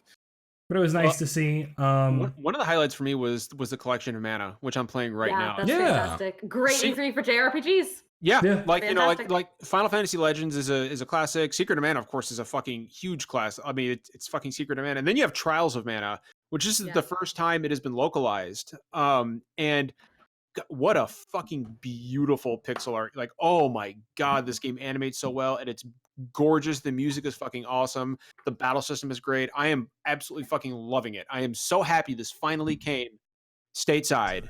And it is just, and I've been hearing so many wonderful things about it. Everybody who'd played a translated ROM had just been gushing about how wonderful this game is and about what a classic it would have been considered had it been localized. And now I see why. It's so fucking good. If you have not played, just go fucking buy the collection of Mana, so Square knows that we want these older games to come because now that Trials of Mana has been localized, I want fucking Bahamut Lagoon. I want fucking Live Alive. I want all these fucking wonderful RPGs that Square has put out and is never localized. I want them, Square. Like, please. Yeah. I'll fake Localize Mother 3. Mother 3, yes. Localize Mother 3. Give up. Brandon, what was that? I think Live Alive deserves to be brought over. Yeah, I do too. I would say not an RPG, but what the fuck was Panzer Dragoon doing there? Where did that come from? Something fucking amazing. I saw. Why not? What? I actually know, knew. Great, but I actually knew that one was insane. did you? No, I did. Oh, okay. Yeah, no, that was announced. That was announced a long time ago. They said they're doing a remake of Panzer Dragoon. Did they really? Yeah. Well, I'm there for it. Okay, whatever, cool. Yeah, The no, soundtrack is amazing. Yeah. I'd say we got two big highlights. We don't have a lot of time, but there's two big highlights to hit with Nintendo. I've got to get the Animal Crossing reaction from Reb. That's the one. That's the first one. I think Animal Crossing is one of the biggest pieces of actual new news. And Animal Crossing, what was the name of what was the full title again? New Horizons. New Horizons. It looks so darling. I mean, there was no way they were going to disappoint me. I mean, they delayed it, but I knew they were going to delay it. Like, I had so long and we hadn't seen any gameplay or anything up to this point. I was going into this E3, I was like, there's no fucking way it's 2019. It's just not happening. And it comes out on my birthday, I think. Happy birthday, Justin. Well, and for them to say like, hey, we're not going to crunch the team, like this is going to come out when it's ready. Once again, I mean, we've heard that the average Nintendo employee in Japan works about 40 hours, which is unheard of for Japan's regular workforce culture, much less the gaming industry. So like, once again, good guy Nintendo. Delay all the fucking games if it lets your employees lead a normal life, I say. Yeah. We didn't see a lot of the game, and at first I was super disappointed by that. I felt redeemed by the very, very end of the direct. I was happy enough at the last announcement that it was okay. Yeah. I think I'm disappointed that Animal Crossing will not get like a massive E3 booth. I'm happy that it's not getting a massive E3 booth when I'm not there.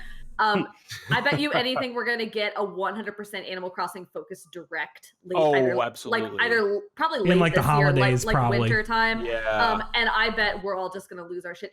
It looks so pretty and darling and just. And just Red, there was sweet. a ton of gameplay in the treehouse too. Yeah, there was. I saw it, and there's been a lot of details come out too, like really nice things. Like you can customize where villagers put their houses. Animals can sit down on the ground now, which is like the dumbest little detail, but it's so nice. And they're bringing in crafting systems. It seems like they learned a lot from the good things in Pocket Camp that people like. You can customize your skin tone. You can switch your gender and your hair on a whim. Yeah, black villagers. Like, you know how many black friends I have who love Animal Crossing who have had to like do like the custom black, like that was one of my favorite things. There's a guy in our Smash community who has a custom made like black villager keychain, and he's always going on about it. So I thought about Ryan was the first person I thought about when I saw black villagers in New Horizons. I was like, I just felt so much happiness and love radiate out from the world when that trailer played. It's such a happy game series in general. I think it's gonna be, and I also loved, again, like I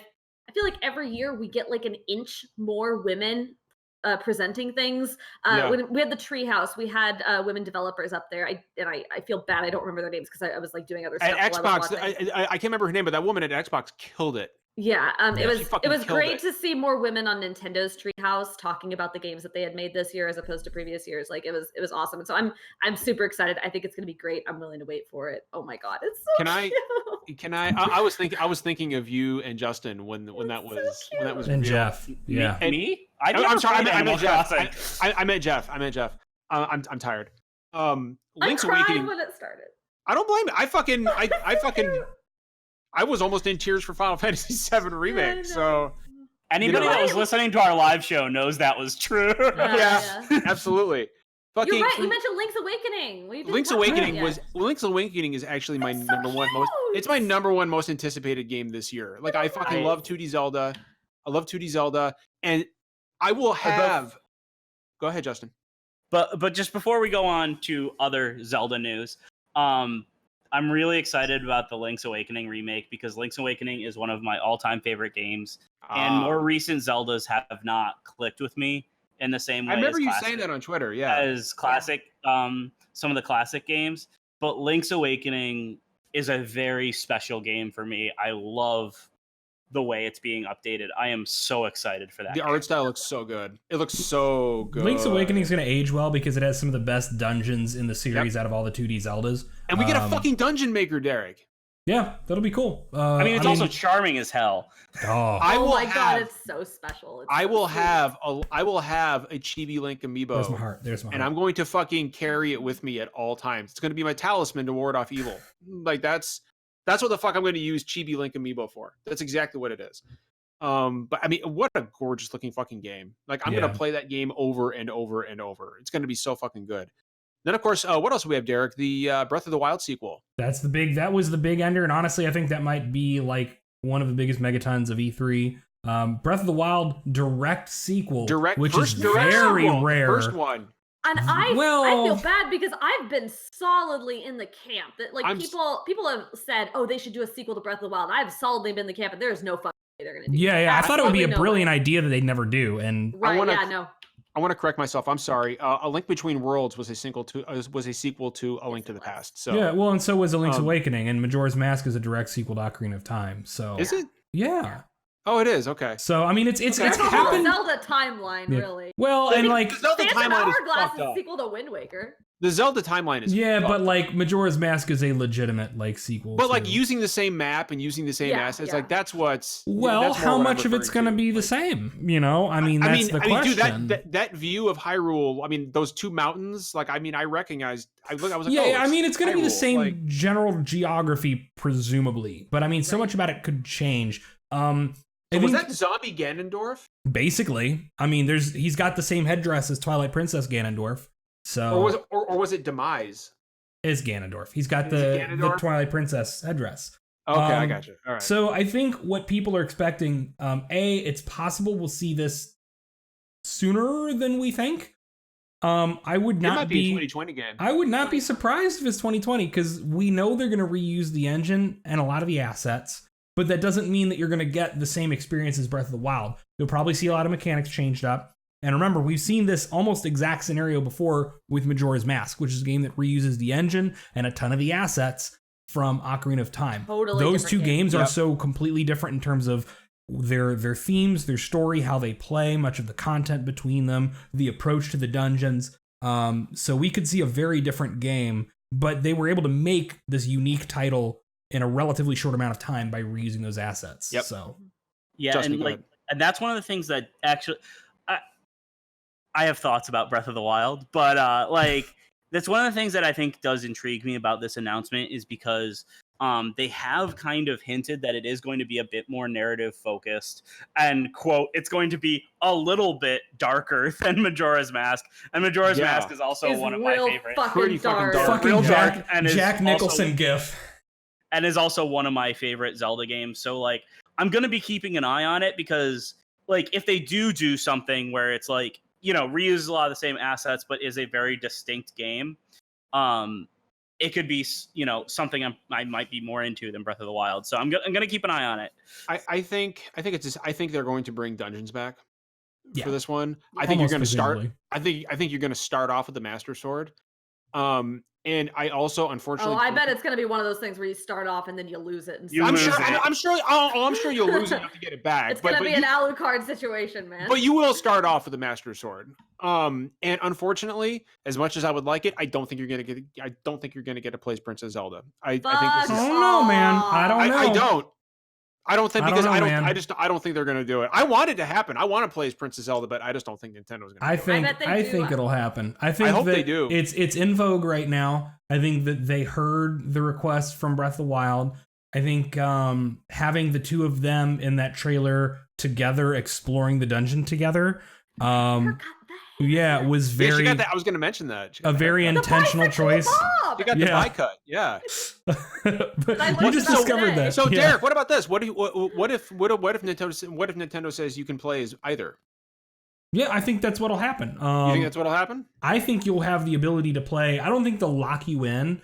I get the feeling it'll basically be a cosmetic choice. It'll be Link and Zelda adventuring together, and you just play as whichever one you want, and it'll be the difference between like a male and female gender toggle in a game. But I don't think you'll be locked into it. I think that's a very easy thing for them to do with this Breath of the Wild Zelda that they clearly think is a very different type of character from previous Princess Zeldas. To the point that they didn't want to put her in Smash. Like there was that one Assassin's Creed game, whichever one it was, where the one in France or whatever, where you had like you had the brother Syndicate, and sister. the one in London, yeah, and you could London, and you could do a whole you could do most of the game with either character, but then there were sections you could only do as either or as a specific one. Yeah. I don't think that's what they'll do, but I think that would be a real smart way to go about it. No, I agree.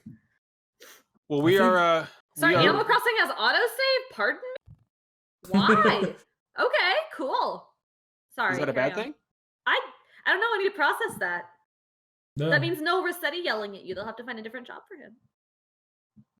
Oh, yeah, he'll find a different job. Selling MAGA hats. Something about Rossetti. Oh God, Derek. Rossetti's a grouchy man, but he also says trans rights. Okay, well, I hope so, because everybody in Animal Crossing does. Okay, well, we are over our time tonight. So we gotta start wrapping it up here. Do we have any questions from chat real quick? Just want to throw that. We'll just take a couple minutes.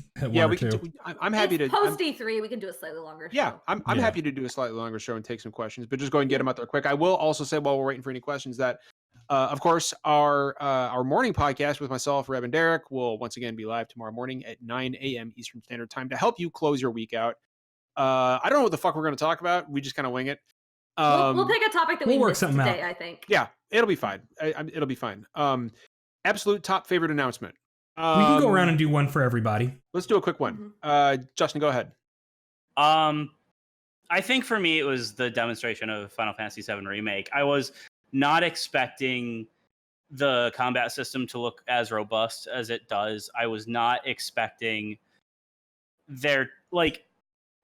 lately with a lot of like Square Enix's Final Fantasy games, like it's like there's a lot of stuff that looks cool, and then there's always something that I'm like, but I saw nothing that made me, question the quality of the 7 remake. Okay, Reb, what about you? Favorite announcement? I mean, Animal Crossing. I think, but I knew that was coming. I think aside from that, definitely Breath of the Wild 2. The first Breath of the Wild was just extremely special to me. Like I've been saying for the last year how badly I wish if I could do this to any game to go back and play from the beginning, and just to like wipe it from my brain and do it all over again. I would like Breath of the Wild to be the game that I would pick. And the fact that there's going to be another one is just like, I totally thought there was no way in hell they were going to do that. And they are. And I just, my heart, I was so happy. Awesome. Derek, what about you? This is going to be super stupid, but we got to see like 10 seconds of Age of Empires 2 definitive edition. Age of Empires 2 is one of the games I potentially put more time into than like anything else in my life. I grew up on that game. I love that game. I have played that game for hours at a time, like on and off since the 90s and never stopped. So for them to actually just, hey, here's the exact same code and balance and gameplay. We're just completely redoing the graphics and the audio. Like, fuck yes. It looks so good. That's all I got. And Brandon? Microsoft has made a dedicated Age of Empires studio as well. They have. Yeah, for Age of Empires 4 that they've been working on. I'm so glad Age of Empires is still cool like 20 years later. I love Brandon, that when I was a kid. Do I even need to ask Brandon? It's definitely Final Fantasy VII Remake, but specifically like an actual no shit date, not some vague spring 2020. Yeah, like March 3rd, 2020. Like it's a thing, dude. Like it feels real now. It feels real. Yeah. It's a thing that's coming. Well, shit, we got like a ton of questions in chat. Real quick, I'll just combine a collection of mana. because you guys know how much I love Super Nintendo RPGs, especially ones I have never had the chance to play. There aren't many of them. So I am very happy to finally be able to get this. Yeah, I was gonna say, like, you've been playing a lot of Super NES RPGs lately, and it's like this is very cool that you actually get to play a new one. I'm so stoked. Glorious War. How does the panel feel about acquisitions? Do you think there might be an acquisition war on devs? That's a long question to answer. I did put a longer answer in chat. We might tackle that either tomorrow morning or next week. I'm sorry, Glorious War. I really want to answer that, but I want to do. That's that's something I want to talk about, but I don't know if we have the time. We don't have the time to do that right now, but we will. I wanted to acknowledge his question. Paperlink 64. Thoughts on what could possibly be the last two Smash DLC characters? As long as one of them's Chrono, I don't care. Absolutely not. I deeply, deeply hope that as the very last they just like do you know those cheeky like Nintendo Directs where they know that everybody's something for a long time and they kind of smile at the camera and they said, and we know that there have been fans who've been waiting for this for a long time, and what they really mean is a bunch of people won't shut up on the fucking internet and they just are giving it to them. I really hope they do fucking Waluigi and do one of those cheeky little, and we know that a lot of people, I know, but I really want them to just look and be like, and we know that a lot of you have been asking for this character, so take a look. The last Smash DLC character being Waluigi would be such a fun day on the internet because people would be so fucking angry that the last one is Waluigi. The memes would be beautiful though. Can you? I want that to happen. For anybody saying it or thinking it, it's not fucking Doom Guy. Okay, Doom Guy isn't going to be in fucking Smash. Give that shit up. It's Ryu Hayabusa, obviously. I'm also, after this E3 and all the bullshit about Microsoft and Nintendo and then none of it happening, I'm convinced that it's not that stupid rumor about Steve the Minecraft guy and Master Chief. This was a great E3 bullshit. For stomping on rumors, because there's a lot of stuff people... It's weird. Yeah. There's some stuff that we actually have seen a lot of smoke on that didn't show up this E3. So, and no Capcom at all. Don't know what's up there. I guess we'll find out later in the year. Stream some of Ice. That's an expansion to a game that's been out. New Capcom games? No. Yeah. We'll find out later this year, I think, from them. But how do you, Akash7, how do you feel about Grandia HD? They didn't have it at the Direct. It's coming. It's coming. It's Grandia? It's soon. It's I think it's. Yeah. I said Grandia when I was a kid, but that's what I always said. I know it's probably I say Grandia. Just like Brandon, that's what I said as a kid. I saw it at PAX West. It looks really good. The menu's been completely overhauled. It looks crisp. I mean, it's Grandia. I also said Lunar as a kid, and I heard a lot of people pronounce it Lunar. So I don't really know. It's definitely Lunar. It's Lunar. Lunar. It is Lunar, like the fucking moon. Yeah. Yeah, like the moon. The moon's a point. Plot point in that game. When Lunar Silver Star Story complete came out, I called it Lunar. But then years later, I heard people saying Lunar. Those people were fucking wrong. Those people. Those people need Jesus. Those people were fucking wrong as shit. All right, let's we'll go and wrap it up. Thank you for the questions, and thank you to everybody who showed up in chat, both old and new. We appreciate you being here. Reb, go ahead. May I shameless promo really quick? Of course. Yes. So I today recorded an interview with CBC, the Canadian Broadcasting Corporation, for our program called Day 6. It airs on a whole bunch of, basically the Canadian equivalent of NPR, I think. If Jeff's somewhere, he'll correct me if I'm wrong. Hell yeah. But it's going to air on a bunch of Canadian CBC stations on Saturday morning at I think 10 a.m. Eastern. But also the link will go live and you can listen to it online I think tomorrow. So I'll share it around, but I'm talking about Google Stadia and streaming for 10 minutes, and it's cool because I felt like I was on a fucking NPR show. It was crazy. So I did that. Yeah. If that's something you care about, I'm on Canadian radio on Saturday. I care. That's cool. I care a great deal. So definitely look out for that tomorrow. Of course, Reb, Derek, and myself will be live on our morning show tomorrow at 9 a.m. Eastern Standard Time, which is one of my favorite times of the week. I love doing the morning show. And of course we will be back next week on our regular schedule for Mondays with Megalixer about mental illness with myself, Justin, and Josh Silverman from Constantly Calibrating, who is our third permanent host on that podcast. And again, back next Thursday with SDGC Live at 9 p.m. Eastern Standard Time. For all of our new viewers, new friends, I would say. I don't like to use the word viewers. You're all our friends. Please don't forget, feel free to sub if you want to get that Saki emote. And also, we do have a Patreon. We don't get any of our content. It's just to help us get to conventions to help cover shit for you people. And Twitch subscriber money and Patreon money is what's going to help us get to PAX West later in the year. So, that's what it's for. Absolutely. And with that, as always, it's not always poetry and we don't always agree, but we always keep it real. So until next week, take care of each other and have a good time. Bye.